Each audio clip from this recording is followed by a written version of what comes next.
Al-Imam Shafi'i kuna kauli ambayo alisema ad-dahru yaumani dha kadrin wa dha safun wal aishu aishani dha amnun wa dha khatar. Zama katika maisha zinagawika sehemu kuu mbili.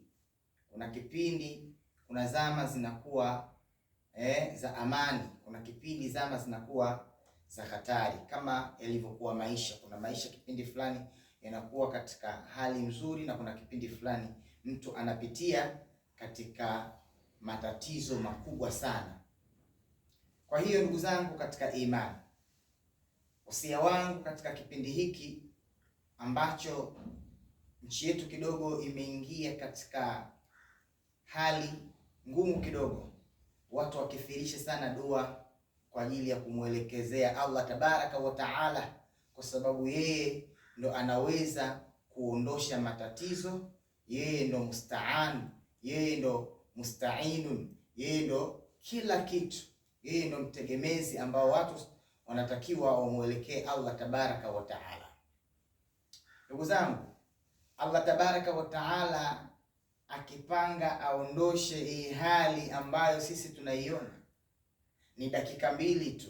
Amruhu baina al-kafi wan nun, amri yake ipo kati ya kafi na nun, akisema kun fayakun. Ndio maana Allah tabaraka wa taala anapenda sana maombi. Watu wakimwelekezea maombi, Allah tabaraka wa taala anajibu.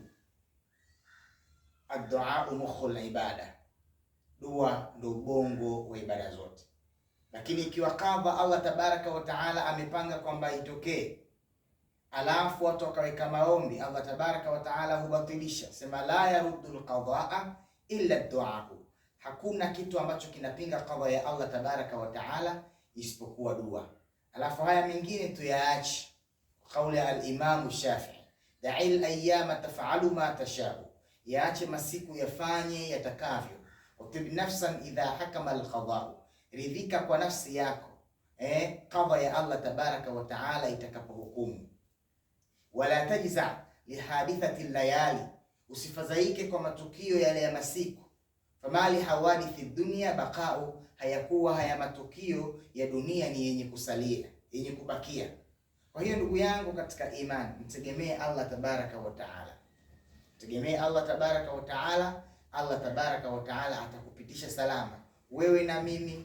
Jenga Tanzania yenye amani, na si kuropoka, na si kuashiria kwa vitu ambavyo vitakwenda kuivunja amani ya Tanzania. Ndugu yangu katika imani, leo hii tunafurahi, leo hii tunapata fursa ya kusali, tunapata fursa ya kutoa da'wa kama hivi, tunapata fursa ya kufanya mambo mbalimbali. Ni kwa sababu ya misingi ambayo wazee wetu wameitengeneza, ni kwa sababu ya misingi ambayo viongozi wa nchi waliitengeneza ya nini? Ya amani. Ikitoweka hii, hata fursa shekhe ya kumsalimia mwenzako itakuwa haipatikani. Ndugu yangu katika imani, hivyo basi tukithirishe sana dua kwa Allah tabaraka wa taala. Allah tabaraka wa taala atatufanya tufanikiwe. Ni hayo tu ndugu yangu katika imani. Wabillahi tawfiq wa hadha. Assalamu alaykum wa rahmatullahi wa barakatuh.